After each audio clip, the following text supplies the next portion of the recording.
Dead Ringer. Hey, it's Tommy again from Crouch Rabbit Gaming, and this is how you beat Dead Ringer in Crypt of the NecroDancer.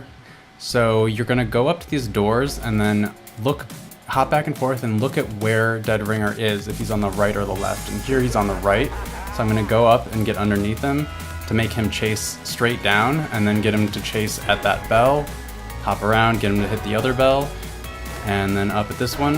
And at this point I go up and destroy the sarcophagi so I can stop all the enemies from spawning.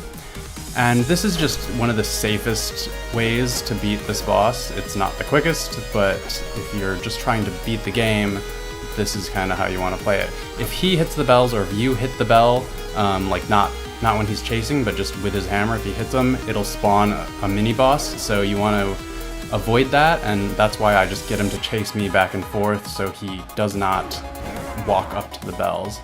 Now here, you see I get into the center lane and I just run up and down until he's below me, and as soon as that happens I just dodge to the side and he goes up and destroys the gong. Now here's the NecroDancer. So the loot that you get, there's two phases, and in this first phase you have to use the blocks to match these patterns, and you're controlling both Cadence and Dorian at the same time. So there I got that wide attack sword. So pay attention to which sword Dorian gets, because it can be a few different ones. And in this first phase you want to just take your time. There's really no rush to completing it, so just clear out the enemies, like play it safe. You know, you don't need to rush through it and hit all the buttons right away. So see, I just wait for this monkey, I just don't even care. And whenever you can, just step on the buttons, but don't worry about it. If there are a lot of enemies around, just keep your health up. And you can use the stage, you can use the walls around the outside. So here I just go for the buttons because I know I can make it without that guy hitting me. Now these guys always come down, and those are the most annoying guys because they can hit diagonally, so just be careful with them, like run away from them if you know they're getting around you. So here's the second phase where we pick up the Lute, and the Lute does damage whenever you move, so just keep moving if you can. And you'll see the NecroDancer has 3 different animations he does. So if he holds his hands out like that, he's gonna freeze to the side, and that you really don't have to worry about. Here, that's what you have to worry about. When he holds the flames up in each hand, that means he's gonna explode, and it's a bigger explosion. It's a 5x5 explosion rather than like the normal 3x3 bomb explosion. So really be careful. If he's doing that and you're not really close to him, just run away, because it's not worth dying. And if he's doing the bomb, you know, typically he's going to teleport to the other side anyway, so just let him explode and just run to the other side as he's doing his exploding animation, and then he'll probably be over there. So here's another run. This was in practice mode, and you'll see I start out with 1.5 hearts, so by the end of it I think I only lose half a heart.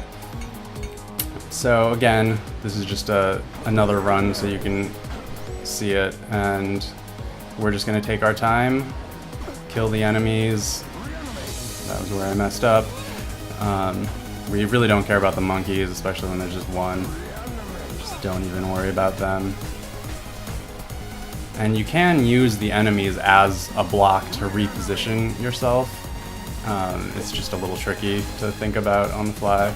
So then here's these guys, and you see they all stayed in a line, so it wasn't too difficult. And so now the Lute is going to drop, so we go grab the Lute with Cadence, because the Lute is the only way to damage the NecroDancer. And you see I just took out that enemy by just running alongside him, because the Lute is doing damage in an area of effect around Cadence, and so it's actually one of my favorite weapons. It's really powerful. So you can just run alongside them, you can run in a circle around enemies, or in a square, and it'll just kill them very quickly. And you'll see sometimes I'll go and reposition the two characters just to get them close to each other so they're not really spread out. But you know, you can just be fairly aggressive and kind of just don't even worry about some of those bigger enemies. Of course, you can kill them if you want, but you don't have to.